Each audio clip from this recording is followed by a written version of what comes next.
Hey YouTube, thanks for checking out Fox Boss 9. Today I'm in the middle of a project and I thought I'd just fill you in on some of the details because some of it's kind of self-explanatory. And that is replacing window motors in an older Econo van like this one, which is a 1988 Club Wagon. This thing has 89,000 miles. It is so clean inside. Let me show you.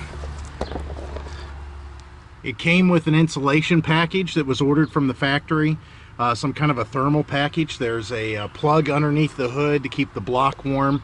Even though this is a 302 engine, he opted for that and dual batteries, plus again all this insulation. And yeah, nice. It used to have a toilet in here, used to have a furnace in here. It still has a onboard 10-gallon propane tank. It has a fantastic fan up on top, and then he's included a rack here.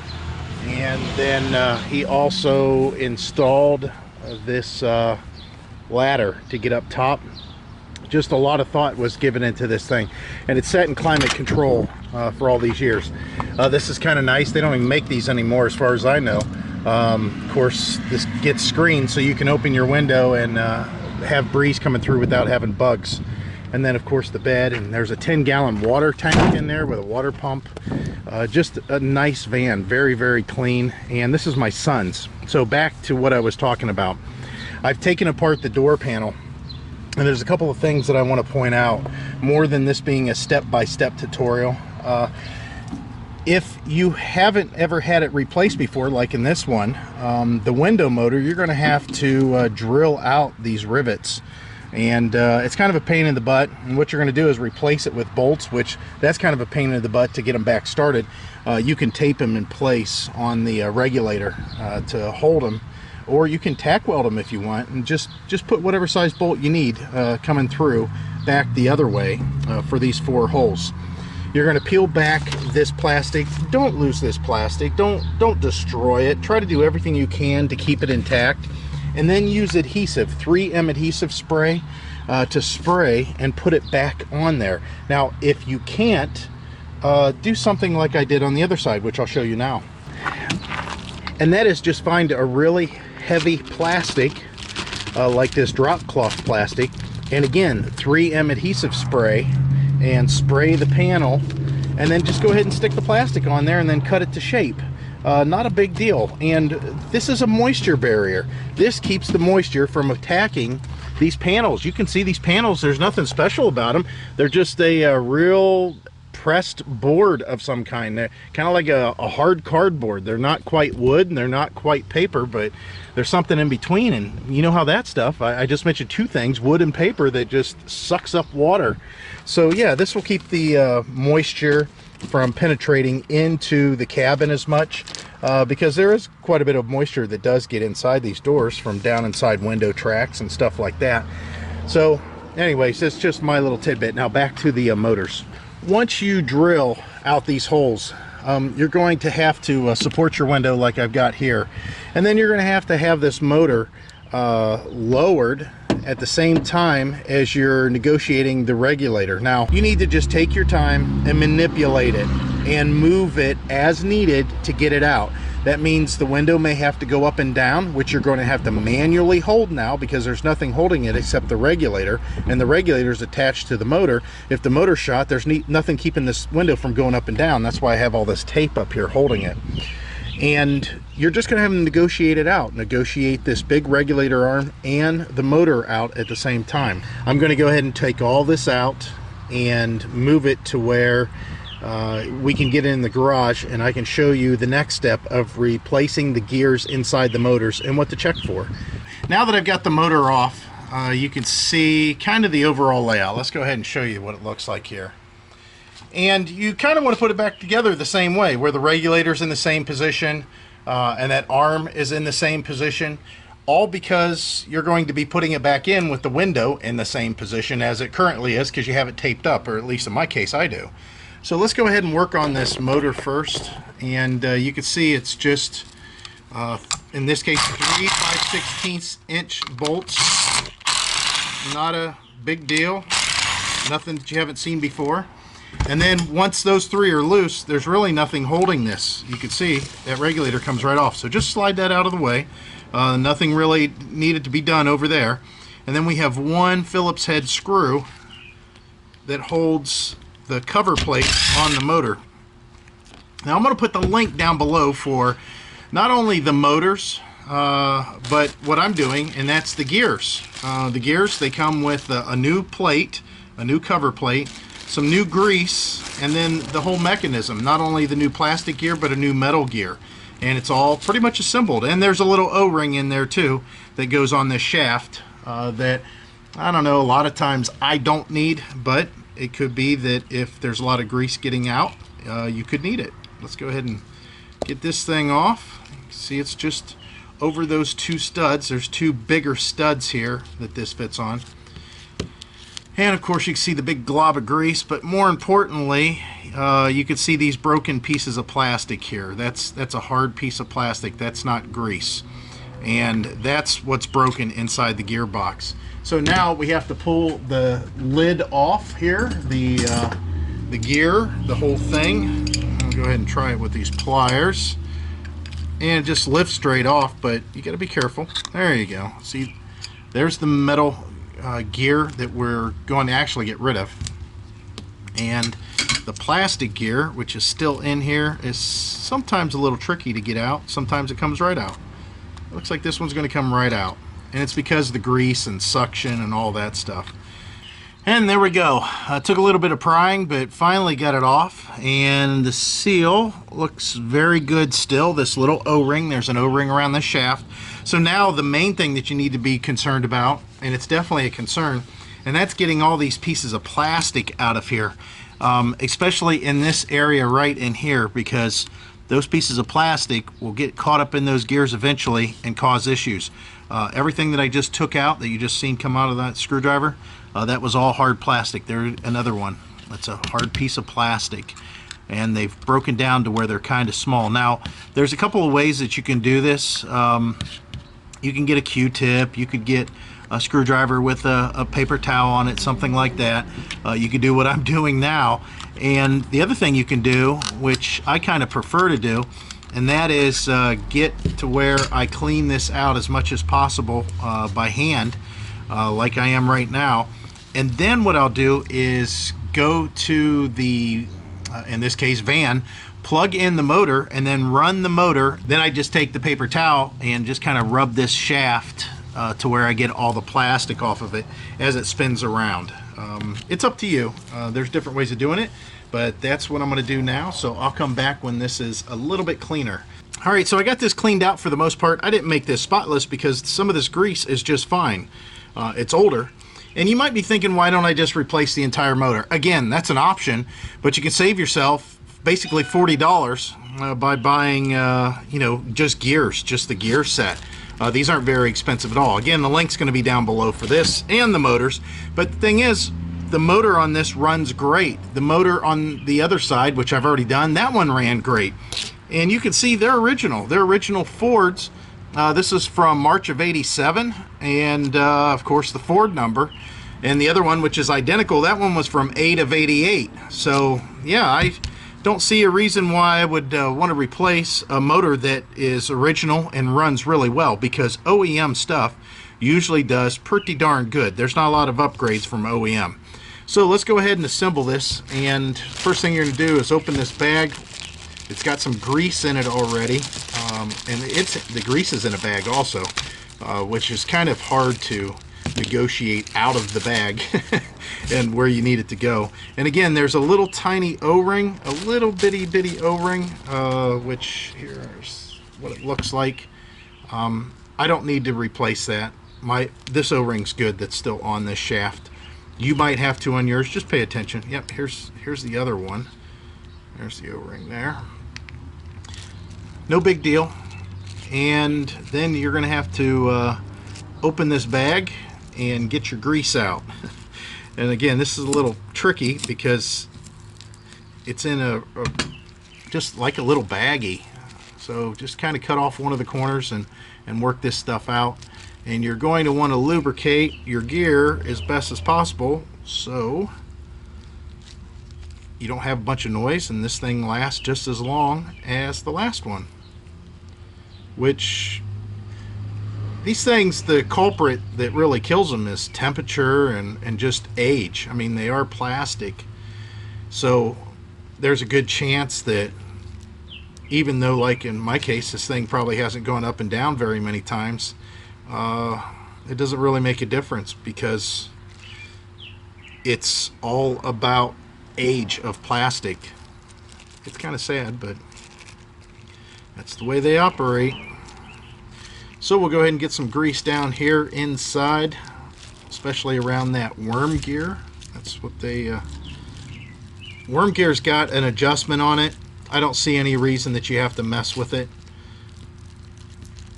I think that that was something that engineers put in, thinking that it was like a steering gear box that, you know, would wear over time and might need adjustments. But the thing is the gears that are in here that are wearing have nothing to do with the tooth driven ones. It's all about the you know, this part of the old gear didn't wear out at all. It's all about these cog pieces inside. So with that greased up, we'll go ahead and drop it down in there. Make sure we get a little grease on top, and we're ready to reassemble. And pretty straightforward. It only goes on really one way. You can't mess that up. And the screw, remember, goes opposite of the square, and it's really the smallest hole. So we'll go ahead and put that back in, and I will reassemble this motor back onto the assembly and show you what that looks like. I was just looking down in here to make sure that the teeth on the regulator, which we'll try to show you the other side, that the teeth on the regulator were engaging the motor and they weren't riding on top of the motor. So this is pretty much done. We're all good here. All we got to do is reinsert this, and now at this point start everything. Now before I go out there and start doing all this stuff, I went ahead and disconnected the motor again so you can see what I'm doing here. Basically, if you take a real small gauge wire, like a piece of speaker wire or something like that, without the shielding on it, run it around the head of the bolt a couple times, and then run it through the bracket. Like in this case, I'm wanting it to go through there, and then go ahead and over the bracket frame and then through the bolt, you know, just a couple times. Just wrap it a couple times and then snip it off or tuck it away or whatever. Those wires aren't going to hurt anything as far as being there while you're tightening it, but it does hold the bolts in place. You can see the bolts don't want to fall out now, and that makes it easier to position. Just be aware that the bolts are something you have to negotiate whenever you're inserting it into the into the area, which we'll show that to you here in a second. So I just wanted to give you that little tidbit. Again, I could tack weld the heads of the bolts if you wanted to do that. They make these push washers that go over and are just big enough for the threads that whenever you push them on, they don't want to slide off. You could get those if you could locate any.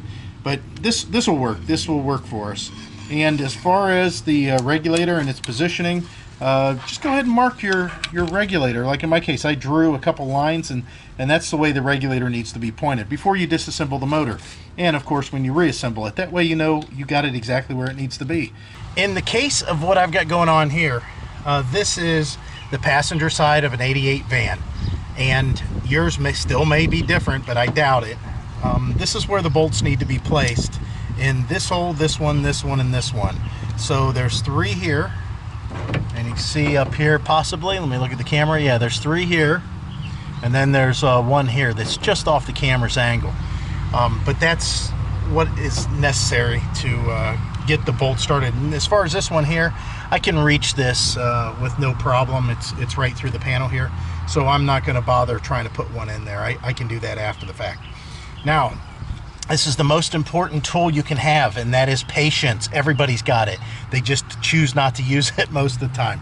So you're just going to insert it, motor first. No forcing, no real hammering or nothing like that. Just kind of negotiate it in here. That's really all you're doing. You can see I'm bending the panel a little bit to get it to drop down in there, but nothing crazy, nothing real brutal there. And there. Now, how hard was that? I mean, it's in the door.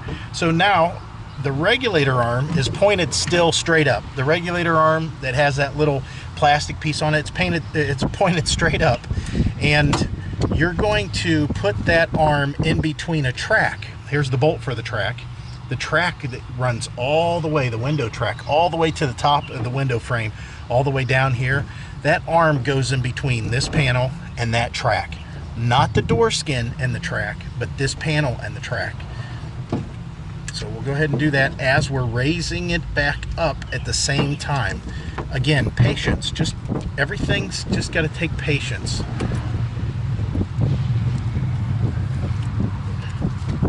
Be careful, all these edges are very sharp. I've already cut myself a few times.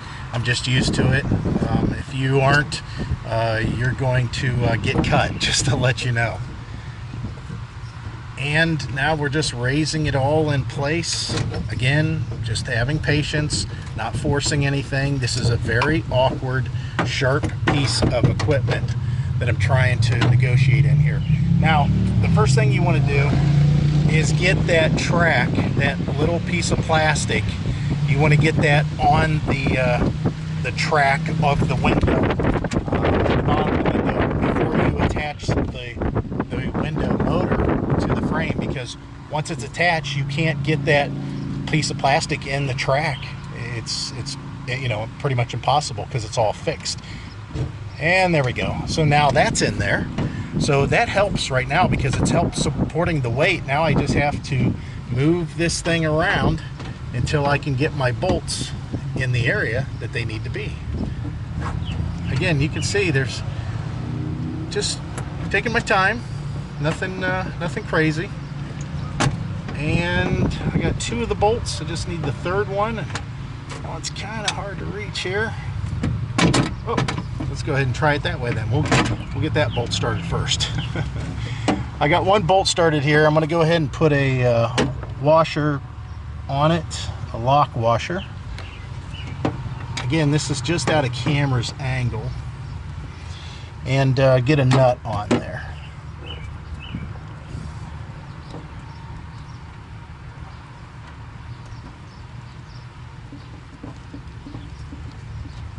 All right, now I just have to get these other ones lined up. Not too big of a deal. There we go. That'll allow me to start a couple of nuts. Now, you're probably wondering, how do you hold the back side of the nuts? Well, I really don't. I have this tool here. If you've got something like this and you're running it in, it's not going to give that bolt on the back side enough time to spin. And the spin will be just a minimal, to tell you the truth. I'll show you what that looks like. But you can see I pretty much got everything started. I just have to get this top bolt done. Basically, you're going to be doing the same thing at this point. Just lining up all the bolts and the nuts, and then I'll show you what it looks like all tightened. It's not a big deal. You're pretty much almost done at this point. So the bolts that I put on here were 1/4 by 24 thread, and they were 1 3/4 inches long. I shouldn't have gone that long. They just need to be little tiny things. You can see how much is sticking out here. I'm going to take my cutoff wheel and I'm going to cut these off, or maybe my little saw, and I'll cut these off because it's standing too far out and it's going to hit the door panel. The door panel, you can see there's a recess here to accommodate for the bolts and their sizes, but you know, it's got to be below this level, and it's not. They're standing out there quite a bit, so I'm going to cut those off. But in the meantime, for the first time in probably 15 years,